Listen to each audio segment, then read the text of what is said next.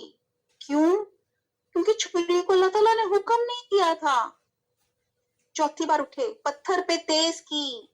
یہ 3 دفعہ میں چلا چکا ہوں، پتہ نہیں کیا بات ہے. ربنا تقبل منا، اللہ تعالیٰ کو یہ قبول نہیں ہے. اب فکر ان کو کیا ہو رہی ہے کہ اللہ تعالیٰ کو میری قربانی قبول نہیں. فوراً اٹھے، چوتھی بار پتھر پہ چھری کو تیز کیا، اور پھر آپ اسی سچویشن میں آ کے وہ بیٹھ گئے اور کہتے ہیں کہ 2 دفعہ آسمان کے اوپر فرشتوں کی چیخیں نکلی ہیں. 2 دفعہ. پہلی دفعہ کب؟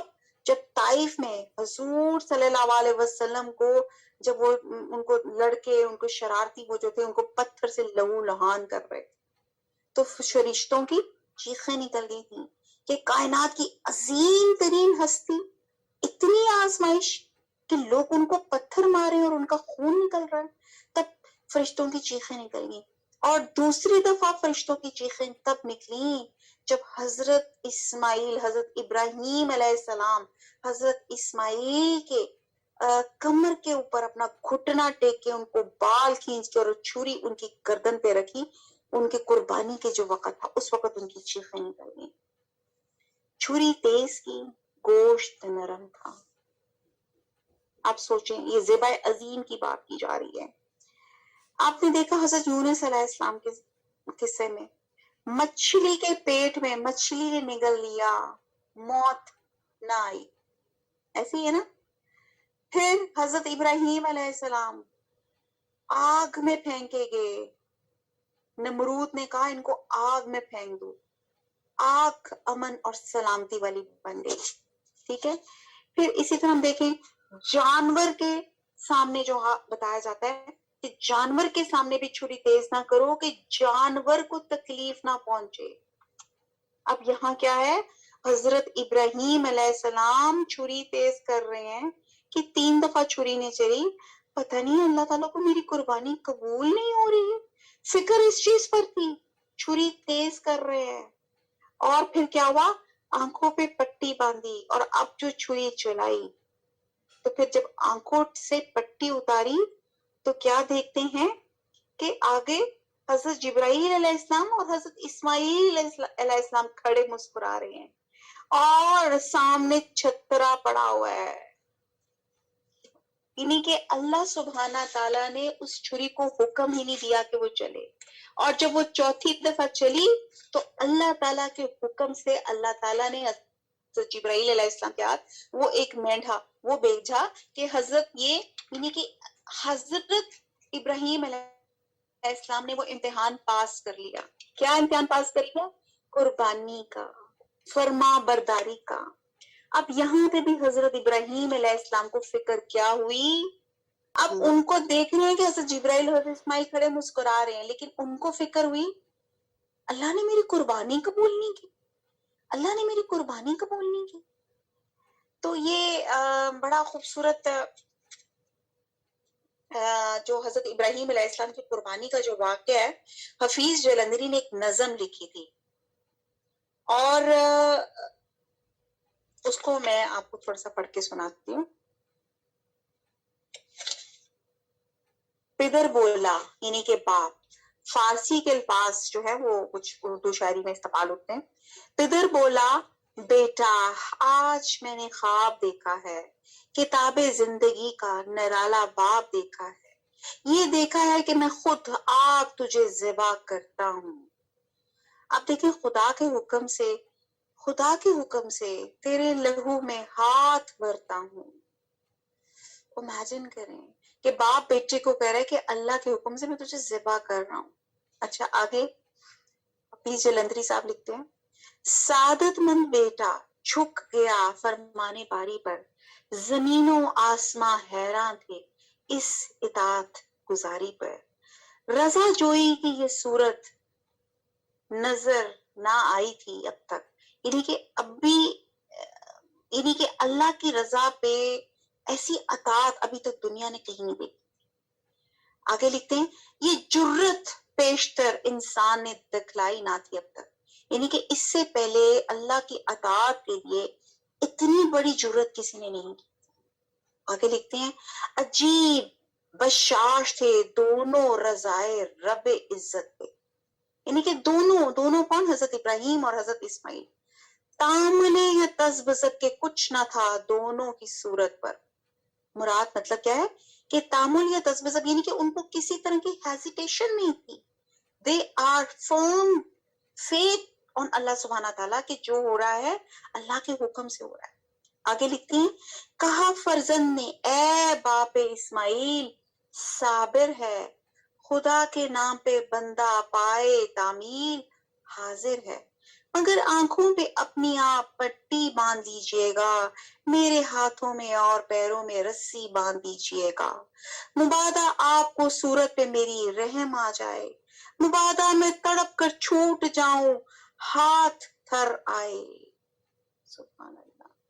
کہ آپ دیکھیں کہ کیا لاجک بتا رہے ہیں کہ ہاتھ اور پاؤں کیوں بانٹے کہ اور مجھے الٹا کیوں لٹائیں تاکہ میری شکل دیکھے آپ کو رحم نہ آئے اور میرے ہاتھ پاؤں اس لیے بانٹے کہ میں اس تکلیف میں یا اس میں کرب میں ہاتھ چھڑا کے بھاگنا چاہوں. پسر کی بات پسر یعنی کہ بیٹا پسر کی بات سن کے باپ نے تعریف فرمائی یہ رسی اور پٹی باندھنی ان کو پسند آئی. ہوئے اب ہر طرح تیار دونوں باپ اور بیٹے چھری اس نے سنبھالی تو وہ جھٹ قدموں پہ آ لیتے پچھاڑا اور گھٹنا سینہ معصوم پہ رکھا چھری پتھر پہ رگڑی ہاتھ کو حلقوم پہ رکھا حلق پہ. زمین سہمی پڑی تھی آسمان ساکت تھا بیچارہ نہ اس سے پیشتر دیکھا تھا یہ حیرت کا نظارہ. پدر تھا مطمئن بیٹے کے چہرے